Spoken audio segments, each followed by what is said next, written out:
ఓం నమో వెంకటేశాయ. చాలామంది అమ్మాయిలు తెలుగు రాష్ట్రాలు ఉండవచ్చు, బాంబేలో ఉండవచ్చు, ఢిల్లీ ఉండవచ్చు, తెలుగు సినిమా ఇండస్ట్రీలో హీరోయిన్గా, యాక్ట్రెస్గా, ఒక నటిగా ప్రయత్నాలు చేస్తూ ఉన్నారు. తెలుగు అమ్మాయిలు వచ్చి టీవీ మీడియా రంగంలో యాంకర్స్గా ప్రయత్నాలు చేస్తూ ఉన్నారు. ఒక్కసారి వాళ్ళ గురించి మాట్లాడుకుందాం.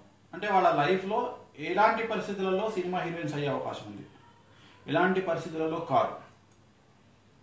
ఉదాహరణ, కేతు, రాహు, 2 గ్రహాలు వచ్చినాయి. ఇక్కడ సపోజ్ నేను ఈరోజే చూసినటువంటి ఒక హీరోయిన్ జాతకాన్ని వేస్తున్నా. బుధ, శుక్ర, రవి, శని,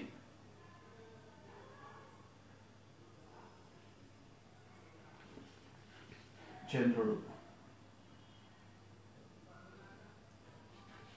కుజుడు,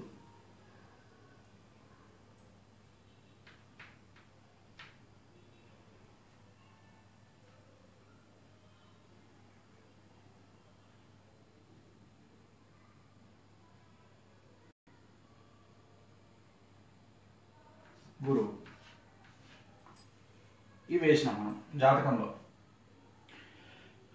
హీరోయిన్ అవ్వాలంటే ముఖ్యంగా అందంతో పని లేకుండా,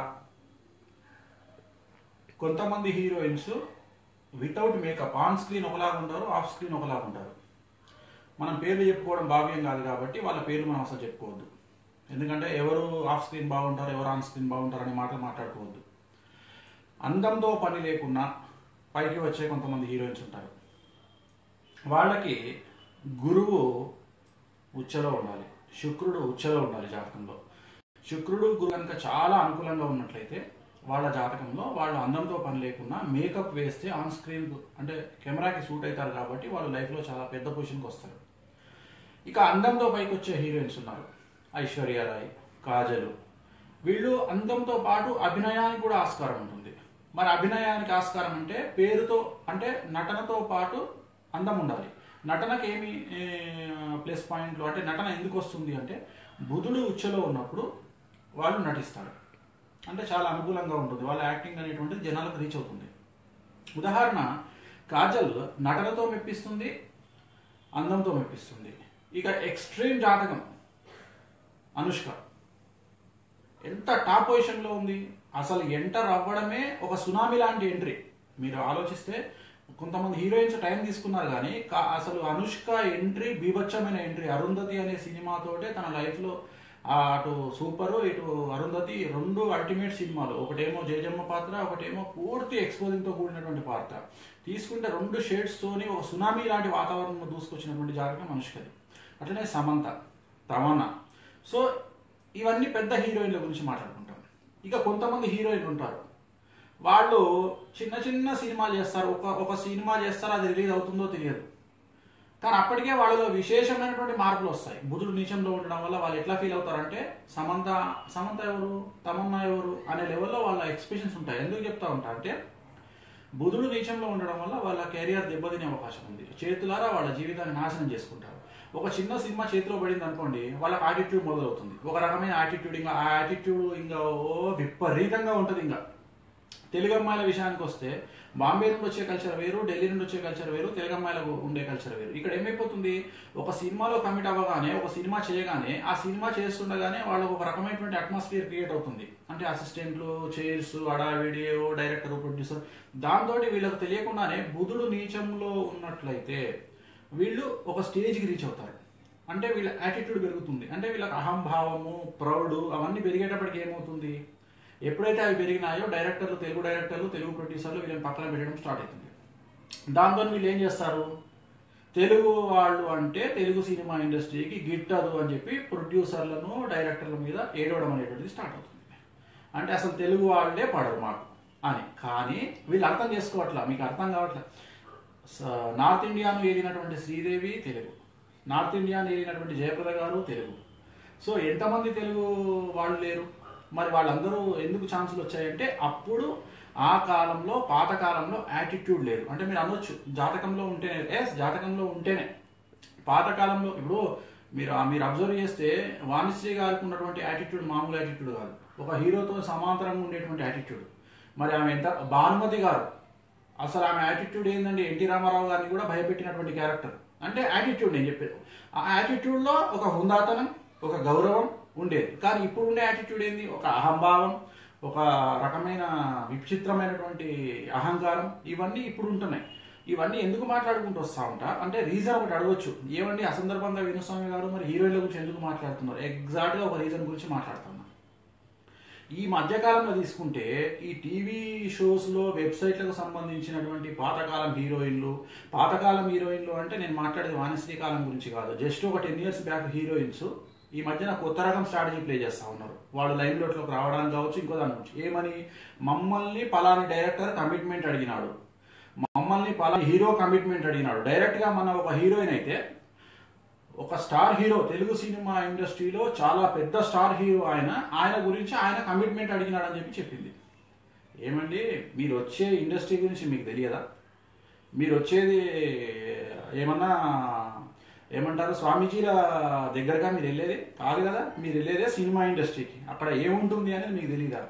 గ్లామర్ ఎంత ముఖ్యమో, ఎట్లాంటి విషయాలు ఉంటాయో, మీరు ఎట్లాంటి ఫేస్ చేయాల్సి వస్తుందో మీకు ఎవరన్నా ఇన్స్టిట్యూట్ పెట్టి, స్కూల్ పెట్టి చెప్పాలన్నా మీకు సినిమా ఇండస్ట్రీ ఇట్లాంటిది, సినిమా ఇండస్ట్రీలో ఇట్లాంటి తప్పుడు పనులు జరుగుతాయి అని మీకు చెప్పాలన్నా?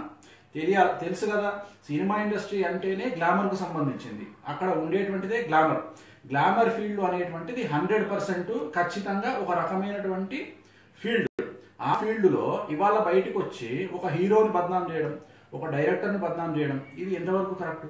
మీరు వచ్చేటప్పుడే నిర్ణయించుకోండి, ఆ ఫీల్డ్లో ఇలాంటి సమస్యలు ఉంటాయి అని మొదలు డిసైడ్ చేసుకోండి.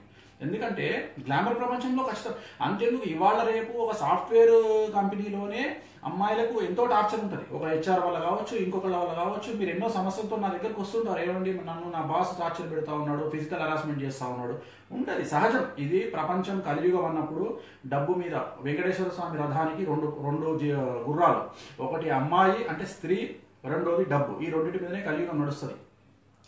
సోఫా సెట్ యాడ్కు జూబ్లీహిల్స్ చెక్ పోస్ట్ నుండి KBR పార్క్కి వెళ్తుంటే ఎదురుగా ఒక పెద్ద యాడ్ కనిపిస్తుంది మనకు. ఆ యాడ్ సోఫా సెట్ యాడ్. ఆ సోఫా సెట్ యాడ్లో 90% బట్టలు లేకుండా ఒక అమ్మాయి సోఫా సెట్ ఒరిగి కూర్చుంటుంది. అసలు సోఫా సెట్ యాడ్కు అమ్మాయి సమయం ఉందా అండి? అంటే ఎగ్జాంపుల్ చెప్తా ఉన్నా. ఎందుకు అంటే లాస్ట్కు అక్కడ కూడా అమ్మాయిని పెడితే కానీ సోఫా సెట్లు అమ్ముడు పోవు. నేను ఎందుకు చెప్పదలుచుకున్నా, ఇట్లాంటి కండిషన్లో, ఇట్లాంటి కల్చర్లో, కలియుగం అనేటువంటి సంప్రదాయంలో మీరు వాళ్ళను వీళ్ళను, ఈ మధ్యన ఇంకో అమ్మాయి వచ్చి నన్ను ఆ డైరెక్టర్ వాడుకుంటా అన్నాడు, నన్ను ఈ డైరెక్టర్ కమిట్మెంట్ అడిగాడు. నేను చెప్పదలుచుకున్న పాయింట్ ఏంటంటే, మీ జాతకంలో ఉండే సమస్యల వల్ల మీరు ముందుకు వెళ్ళలేక వెనక్కి వచ్చేసారు. మీతో పాటు కాంపిటీషన్లో 10 మంది అమ్మాయిలు సక్సెస్ అవుతారన్నారు. మీ 10-15 మందిలో 2 మాత్రమే రిటర్న్ వచ్చారు. ఆ రిటర్న్ రావడానికి మీ యాటిట్యూడో, లేకపోతే మీరు తీసుకున్నటువంటి తప్పుడు నిర్ణయాలు, లేకపోతే ఇంకేదో కారణం అవ్వచ్చు. లేకపోతే ఒక టీవీ మీడియా నుండి వచ్చినటువంటి ఒక అమ్మాయి, ఒక హీరోయిన్. ఇప్పుడు ప్రతి ఒక్కళ్ళు ఒకరోజు యాంకరింగ్ చేసి ఏం ఫీల్ అవుతారంటే, నేను సుమని. ప్రతి ఒక్కళ్ళు ఒక టార్గెట్ అయిపోయింది.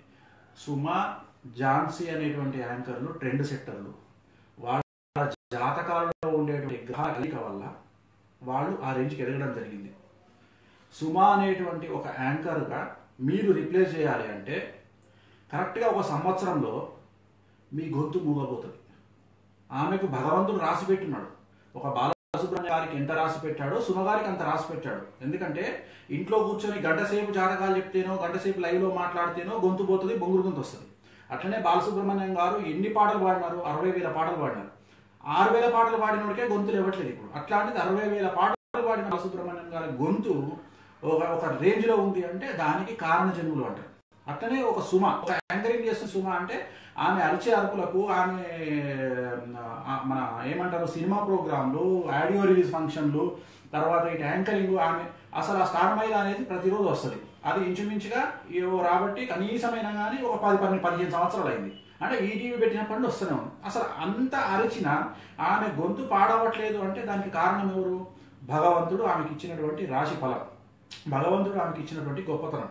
అదే వేరే యాంకర్ మాట్లాడమనండి 10 రోజుల తర్వాత పనికిరాదు, ఇంకా వాళ్ళ గొంతు పని చేయదు, 10 మంది డాక్టర్ల దగ్గరికి వెళ్ళాలి. నేను ఎందుకు చెప్తా ఉన్నా అంటే ఝాన్సీ గారు కానీ, ఉదయభాన్ కానీ, ఒక సుమ కానీ, వాళ్ళు వచ్చినటువంటి టైం వేరు, వాళ్ళు పడ్డ కష్టం వేరు, వాళ్ళు ఇవాళ ఉన్నటువంటి స్టేజెస్ వేరు. ఇక ఇప్పుడు వచ్చే యాంకర్లు ఏముంది, 10 నిమిషాల పని, ఒక షో ఏదో ఒక షో హిట్ అయింది అంటే వాళ్ళకి వస్తుంది, అది ఎంత స్పీడ్గా వచ్చారో అంత స్పీడ్గా వెళ్ళిపోతారు.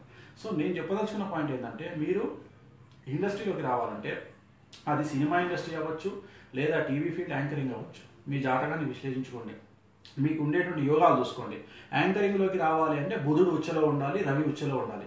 సినిమా ఇండస్ట్రీలోకి రావాలంటే కంపల్సరీ మీకు శుక్రుడు ఉచ్చలో ఉండాలి. ఎందుకంటే శుక్రుడు కనుక మంచి స్థానంలో లేకపోతే సినిమా ఇండస్ట్రీలో మీరు నిలదొక్కుకోలేరు. అలాగే కాలసర్ప దోషం ఉందా లేదా చూసుకోండి. కాలసర్ప దోషం ఉంటే కనుక మీరు సడన్గా ఒక రేంజ్కి వచ్చి పడిపోయే అవకాశం ఉంది, లేదా పర్సనల్ లైఫ్లో సమస్య వచ్చే అవకాశం ఉంది. కాబట్టి ఇవన్నీ ఆలోచించుకోండి. ఒక జాతక రీత్యా ఒక హీరోయిన్గా ఎదగాలి అంటే 2 చిన్న సినిమాలు పడంగానే ఇంకా మేము హీరోయిన్స్ అనే అట్లాంటి ఆలోచనలు వద్దు. ఎందుకంటే ఒక సమంత లాగా, ఒక తమన్నా లాగా ఎదగాలంటే హార్డ్ వర్క్ ముఖ్యం.